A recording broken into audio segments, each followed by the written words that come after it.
Ya, naomba niruhusu nikusalimie wewe mpenzi mtazamaji na mfuatiliaji wa vipindi mbalimbali vya VOT Media. Kutana na mimi mshauri wako mwanasaikolojia ambaye nimejitokeza kuzungumza na wewe masuala mbalimbali ya kimaisha. Katika maisha kimsingi ni kama safari yenye kugubikwa na changamoto mbalimbali, matukio tofauti. Kuna matukio ya furaha, kuna matukio ya huzuni, kuna matukio wakati mwingine ya kusalitiwa, kuna matukio mengine ya kuachwa, kuna matukio mengine ya kutelekezwa. Hizi kwa ujumla kwa lugha ya kitaalamu tunaita ni life controlling problems. Ni baadhi ya mambo ambayo yanajaribu kututoa katika mstari wa maisha na kutupeleka katika namna nyingine ya kuishi. Tutengeneza tabia zingine tofauti kabisa ambazo mwanzoni hatukuwepo nazo. Utaona basi kuna wakati mwingine mtu alikuwa na tabia ya ucheshi, anaongea na watu, anacheka na watu, lakini katika nyakati fulani, kwa matukio fulani, kwa wakati huo utaona sasa anaanza kujitenga na kutaka kuishi mwenyewe, kutafuta baadhi ya mambo ambayo anaweza kufanya peke yake, hataki kushirikisha mtu yoyote, hataki kuongea na mtu yoyote. Hayo yote yanatokea katika safari ya maisha. Wakati mwingine watu wamejipata mahali fulani pembamba, sasa zingine labda umekuwa ni mtu wa heshima, ni mwenye uchumi mzuri. Sasa pengine uchumi haupo na heshima haipo, inakuweka mahali fulani pagumu sana. Sasa zingine inaweza ikahatarisha hata maisha yako kwa ujumla, ikahatarisha pengine afya yako, ikahatarisha mahusiano yako na wengine, ikahatarisha pia hata utendaji kazi wako, pengine utendaji kazi wako ukapungua, ukashuka chini kabisa. Au sasa zingine kama ni mwanafunzi, hata follow wako ukashuka, na mahudhurio yako ya vipindi ama mahudhurio yako na mahusiano ya na baadhi ya lecturers yakapotea kabisa na yasiwepo kabisa. Hizo kwa ujumla tunaita ni life controlling problems ambazo tunakutana nazo sisi binadamu tunapokuwa hapa chini ya jua pindi tunapokuwa tunasafiri. Na mara nyingi sisi kama binadamu tumekuwa na mtazamo wa kwamba tukitarajia mema tu na hatutarajii kwamba pengine yanaweza yakatokea mabaya wakati tunapokuwa tunatarajia mazuri. Au wakati mwingine unatarajia zuri linakuja ambalo pengine ulikuwa hukutarajia kabisa. Na kwa bahati nzuri kwa wenzangu ambao ni Wakristo, ukisoma katika kitabu cha Biblia, kitabu cha Mwanzo sura ya 8 mstari wa 22, anazungumza hapo, anasema vizuri sana kwamba pindi nchi dumupo, majira ya kupanda na majira ya kuvuna yatakuwepo, majira ya baridi na majira ya joto yatakuwepo, usiku na mchana vyote vitakuwepo. Kwa hiyo katika maisha sisi binadamu tunapokuwa tunasafiri chini ya dunia, kuna kipindi cha kupanda na kuna kipindi cha kuvuna. Kwa hiyo tunapojikuta katika kipindi cha kupanda, wakati mwingine kinakuwa sio chepesi sana, kwa sababu kitakuhitaji usimame peke yako wakati mwingine. Wakati mwingine support ulikuwa unategemea isipatikane ama isiwepo au isiende pamoja na wewe kama ulipokuwa unafikiria. Sasa zingine watu wa karibu wanaweza wakakuacha peke yako kwa sababu ni kipindi cha kupanda. Sasa labda umemaliza ni chuo, unatafuta kazi, unapambana kutafuta ajira, utapambana peke yako, utabeba bahasha peke yako, utapeleka hizo CV peke yako. Lakini wakati wa kuvuna, sasa zingine utaona kuna baadhi ya watu ambao hata hujui kabisa wanaanza kurudi na wanataka kuwa karibu na wewe. Kuna baadhi ya majukumu ambayo haukuwepo nayo, lakini wakati wa kuvuna utayaona. Kuna baadhi ya mahali ambapo ama nafasi ambazo tulikuwa tukuweki katika kipindi cha kupanda, wakati wa kuvuna tunaanza kuweka kwenye hizo nafasi. Kwa hiyo kimsingi lazima ujue kwamba kuna kipindi cha kupanda kwenye maisha, lakini pia kuna kipindi cha kuvuna. Lakini kuna kipindi cha baridi, kuna kipindi cha joto. Kwa hiyo kuna wakati unajikuta kwenye baridi, unajikuta pengine labda ni mgonjwa, una kipindi hicho kipindi labda hauna fedha, uchumi ni mgumu, hakuna mtu kukusapoti, uko peke yako, ni katikati ya baridi. Lakini unahitaji kuelewa kwamba kuna kipindi pia kinakuja ni cha joto, ambacho pengine uchumi wako utainuka tena, afya yako itaimarika tena, mahusiano yako pengine yatakuwa mazuri kama ilivyokuwa mara ya kwanza. Lakini naendelea kusema kwamba usiku na mchana navyo havitakoma. Kwa hiyo kuna wakati unaweza kujikuta usiku kabisa hujui nini cha kufanya, kila kitu kimepotea, hakuna mahali ambapo pengine unaonekana. Kuelezea ndugu sasa zingine ni kama hawakuelewi, hata ungejaribisha kueleza kwa namna nzuri zaidi kiasi gani, hakuna mtu anayekuelewa. Lakini ni vizuri kuelewa kuna kipindi cha mchana kinakuja cha kutia moyo, cha kukuinua na kukuimarisha na kukusimamisha tena kama ilivyokuwa mwanzoni. Kwa hiyo katikati ya safari yetu ya maisha tunapoendelea, mambo mengi yanaweza yakatokea kwa wakati mmoja kwa namna tofauti. nimetangulia kusema kwamba hizi zote tunaziita ni life controlling problems, kwamba zinajaribu kutusukuma chini, kutuweka chini, tusisimame ama tusionekane, tusitimize malengo yetu, tusifikie yale matarajio ambayo pengine tumekuwepo nayo. Na wakati mwingine naweza nikaendelea kusema kwamba maisha ni kama mtu anapokwenda airport, uwanja wa ndege, au anapokwenda stand ya basi, kwamba utakutana watu wengi kwa wakati mmoja, lakini kila mtu anakuja na kusudi tofauti kabisa. Kuna mwingine anakuja uwanja wa ndege ama stand ya basi kwa sababu anataka kusafiri, anarudi nyumbani kwao. Kuna mwingine anaondoka nyumbani kwamba hataki kukaa nyumbani, anataka kwenda mahali pengine. Kuna mwingine anakuja pale kwa sababu kamaliza masomo, anarudi nyumbani. Kuna mwingine anakuja pale ndo anatoka nyumbani anakwenda masomoni kwa ajili ya kutafuta elimu. Kuna mwingine anakuja pale kwa sababu amepata kazi, sasa anasafiri kwa ajili ya kwenda katika eneo lake la kazi alilopangiwa. Lakini kuna mwingine anakuja hapo kwa ajili ya kusafiri, sasa pengine ameachishwa kazi au ameamua kuacha kazi, anarudi mahali pengine kwa ajili ya kwenda kufanya kitu kingine. Kwa hiyo maisha yako hivyo kwamba wote tuko katika eneo moja, tuko dunia moja, tuko chini ya jua, lakini kila mtu anakuwa na kusudi tofauti na mwingine. Kila mtu anakutana na changamoto tofauti na mtu mwingine. Wakati mwingine zikatokea tukakutana na changamoto ya aina moja, lakini kwa namna tunavyokabiliana nayo, au kwa namna ambavyo inamsumbua huyu na namna ambavyo inamsumbua huyu, au huyu anavyokabiliana nayo, zinakuwa tofauti. Sasa kimsingi nimetamani nikulete wewe mpenzi mtazamaji wangu, ili uweze sasa kupata ufahamu na uelewa wa namna ambavyo unaweza ukakabiliana na changamoto mbalimbali za maisha, namna ya kuzitatua, kwa sababu mara nyingi katika kukabiliana nazo na kuzitatua wengi wamefanikiwa na wengi wamepotea kabisa. Wengi wamefanikiwa na wengi wamepotea kabisa. Kuna mwingine anaweza akafikiria kwamba pengine nikisoma nikawa na elimu nzuri, alafu baadaye nikapata kazi nzuri, nikalipwa mshahara mzuri, basi nitakuwa na furaha, nitakuwa na amani, nitafanya mambo yangu, nitafanya maamuzi, nitaweza kufanya kile ambacho nitakachotamani na kufikiria kukifanya kwa wakati huo. Lakini kimsingi hizi life controlling problems zinaweza kutokea. Pengine ukasoma ukafaulu, ukawa na elimu nzuri, usipate kazi.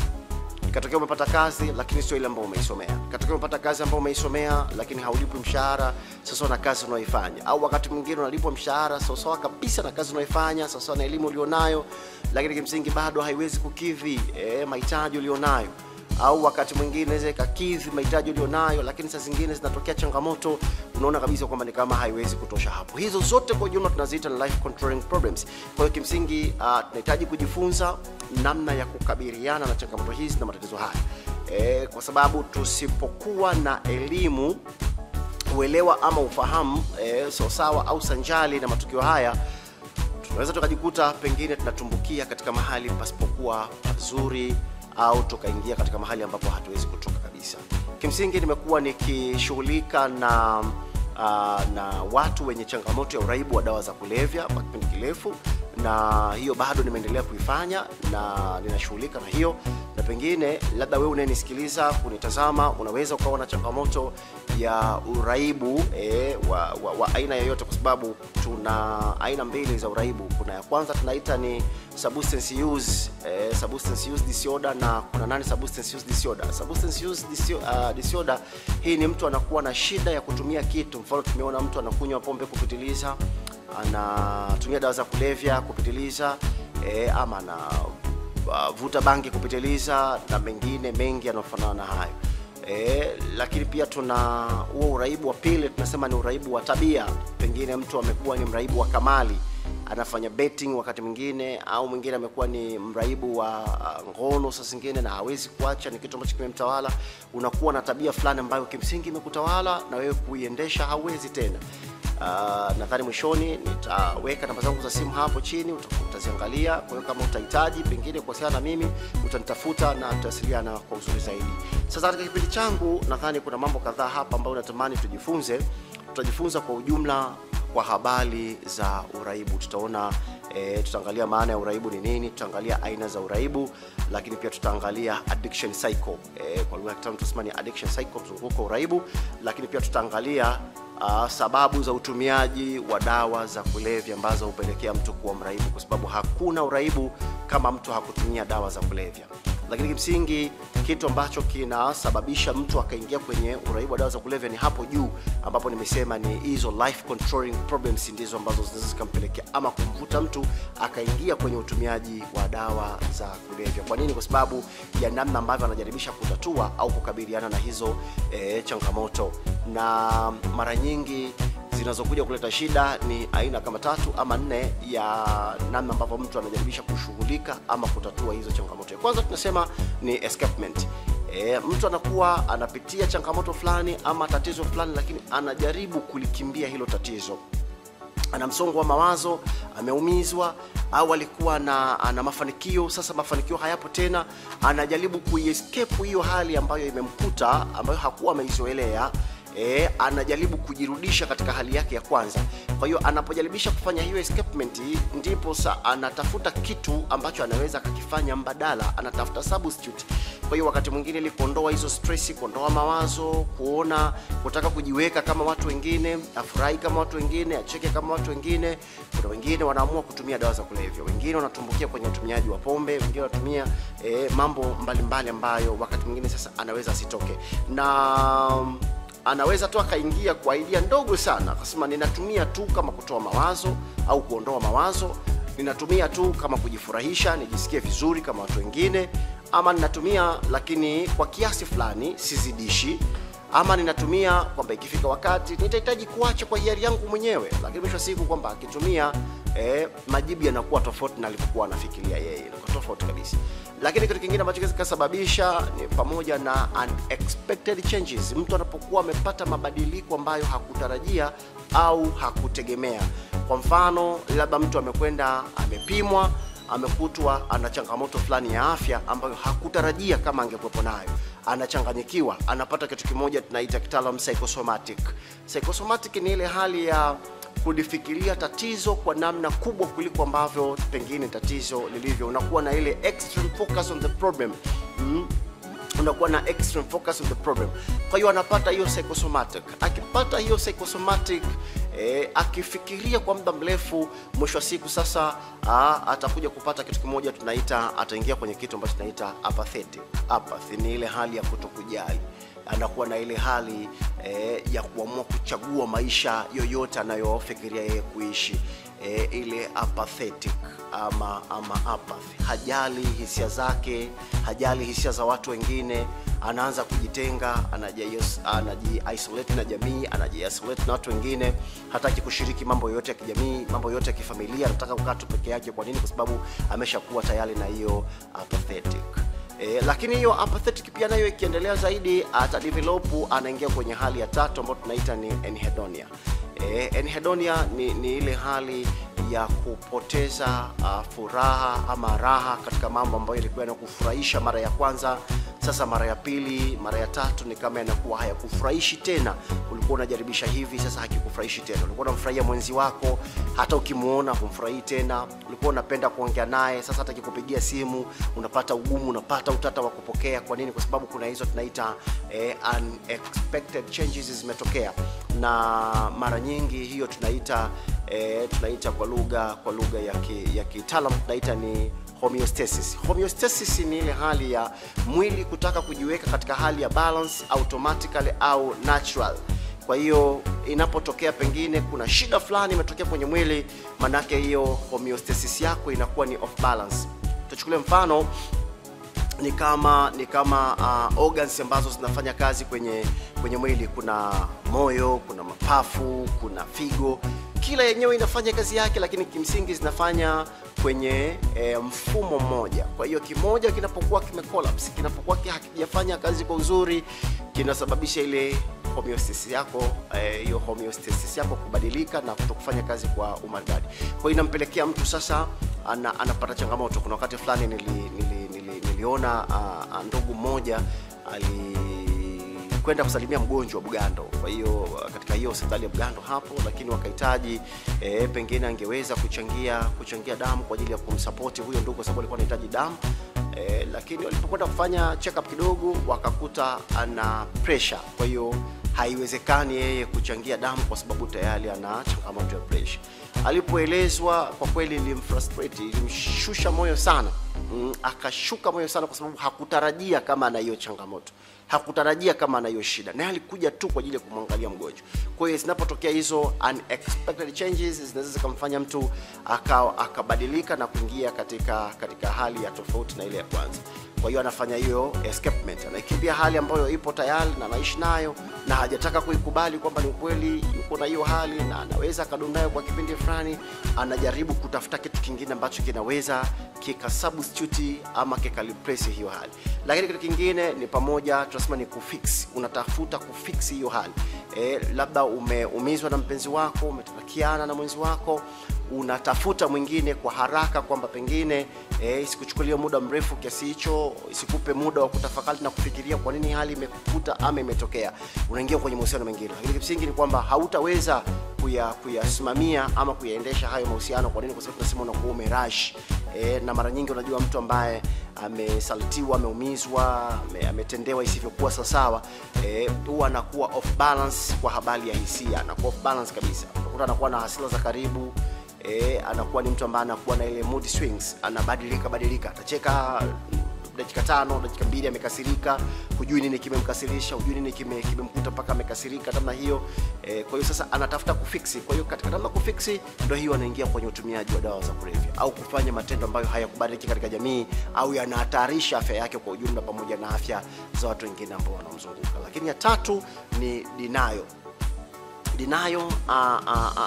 ama delusion. Hii ni ile hali ya kukana au kujidanganya mwenyewe. Ni ukweli umeumizwa, ni ukweli hawakukutendea kama ilivyopaswa kutendea, au wamekusema vibaya, ama umejisikia vibaya, ama umevunjika moyo, ama una huzuni, lakini unataka kuionyesha jamii au kuwathibitishia watu, kuwadhihirisha watu kwamba uko sawa na watu wengine, hakuna shida. Sasa katika namna ya kukana ndio hiyo inakuja kukupelekea kwamba unakuwa na maumivu makali, hausemi. Na mara nyingi unajua tumeona watu wametenda mambo mabaya hata katika jamii zetu kwa sababu walikana na hawakutaka kusema, hawakutaka kuzungumza kwamba ni ukweli au kukiri kwamba ni ukweli wana maumivu, wana matatizo, wameumizwa, wametendewa isivyokuwa sawa. Anajaribu kupigana na kupambana yeye mwenyewe. Anajihudhurisha machoni pa watu kana kwamba ni kila kitu kiko sawa kama ilivyokuwa mwanzoni. Kwa mwisho siku tunaona basi mtu amejinyonga, tunashangaa amejinyonga, mbona hatukujua kama ana shida yoyote. Kumbe kimsingi alikuwa anajaribisha kukana ile hali ambayo inamsumbua. Kwa hiyo ukikana hali ambayo inakusumbua, maana yake unakuwa unapitia njia moja tunaita delusion, unajidanganya wewe mwenyewe. Kwa hiyo kadri unavyozidi kunifuatilia na kunitazama katika vipindi mbalimbali ambavyo vitakapokuwa vinaendelea, tutajifunza mambo tofauti. Nimesema tutaangalia kwa habari ya uraibu, kwa sababu ninasaidia vijana na watu ambao pengine wana rika la juu zaidi kwenye matatizo na changamoto ya utumiaji wa dawa za kulevya. Nina kituo ambacho kinapatikana Mwanza, kinaitwa Teen Challenge. Kwa hiyo unaweza kanitafuta kwa usaidizi zaidi. Na bahati nzuri pia tumekuwa tukiwachukua hao vijana, tunawaweka kwenye kituo ambacho ninakisimamia na kukiongoza, tukiwapatia matibabu, tukiwapatia ushauri kwa ajili ya kuwarudisha katika hali zao za kwanza ili waweze kufanya vizuri zaidi. Na kwa bahati mbaya uraibu hauchagui kwamba wewe una sifa gani, una nafasi gani, umetokea kwenye familia ipi, uchumi wako ukoje, umri wako ni umri gani. Hauchagui kabisa. Kwa hiyo unaweza ukampata mtu yeyote kwa wakati wowote, bila maandalizi, bila kutarajia, bila kukusudia. Kwa hiyo tuna ofisi hiyo Mwanza ambayo inasaidia watu ambao wamekuwa wakitumia dawa za kulevya, wameshindwa kuacha. Umekuwa na tabia fulani ambayo pengine huwezi kuiacha, umekuwa na utumiaji wa pombe, sigara na mengine mengi ambayo yanafanana na hayo, umeshindwa kuacha. Kwa hiyo unaweza ukatutafuta. Tutaweka namba zetu za simu hapo chini na mwisho pia nitazitaja. Kwa hiyo utatufuatilia, lakini tutajifunza dalili ambazo zinaweza zikakuonyeshea ama zikakudhihirishia kwamba huyo mtu ni mraibu au wewe mwenyewe tayari umeshakuwa ni mraibu. Na nimetangulia kusema kwamba tuna aina mbili za uraibu. Aina ya kwanza nimesema ni substance use disorder. Mtu anakuwa na uraibu wa kutumia kitu, anakuwa na shida ya kutumia kitu, hawezi akaacha kutumia hicho kitu au kushiriki hicho kitu. Lakini ya pili nimesema ni non substance use disorder. Hii ni mtu anakuwa na uraibu wa tabia, kwamba hawezi kuiacha hiyo tabia, hawezi acha kushiriki hilo jambo, hawezi kabisa. Mara nyingi zimekuwa hizo ambazo nimezitaja hapo, labda ni kutazama pengine video za ngono, huwezi ukaacha, hiyo ni tabia. Huwezi ukaacha kamali, hiyo ni tabia. Huwezi ukaacha pengine labda ni kufuatilia mitandao fulani ya kijamii ambayo haifai na unajua kabisa haifai, lakini huwezi ukaacha. Kuna wakati mwingine labda umejiapiza, umejiambia bana siweki bando tena, nitakaa siku 3 sijaweka internet, lakini baada ya dakika 3 dakika 2 umeshaweka bando na unatumia. Pengine unaweka labda ni GB 3 GB 6 unazitumia kwa masaa machache, zimekwisha. Hiyo ni uraibu wa tabia na pengine hauwezi ukaacha. Kwa hiyo unaweza kutuona. Au saa zingine ni uraibu wa ngono, huwezi ukaacha. Saa zingine huwezi kabisa ukapitisha siku 3 siku 4 hujakutana na mwanaume, hujakutana na mwanamke. Unaweza kutuona pia, tukakusaidia kaona namna ambavyo tunaweza kuepukana na hiyo. Lakini pia kuna matatizo ya kujichua. Haya yanatokea pande zote mbili, kwamba kwa wanaume na kwa wanawake pia yanatokea. Umeshindwa kabisa kuacha tabia ya kujichua. Kwa hiyo unaweza ukatutafuta tukakusaidia namna ambayo unaweza sasa ukawa na maisha bora, maisha yenye afya.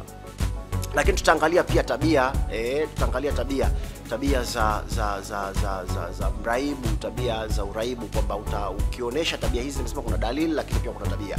Kwa kuna dalili zitakazokuashiria kwamba tayari umeshakuwa mraibu, lakini kuna tabia ambazo zitakazokuonyesha na kukuashiria kwamba tayari umeshakuwa mraibu. Lakini pia tutaangalia madhara ya uraibu. Kuna madhara mbalimbali, yako madhara ya kiafya, madhara ya kiuchumi, madhara ya kijamii, madhara ya kifamilia pamoja na kitaaluma. Tutaona hayo, yako madhara mengi ambayo yanaweza kusababishwa na uraibu. Lakini pia nitafundisha kwa habari ya matibabu ya uraibu na aina za matibabu.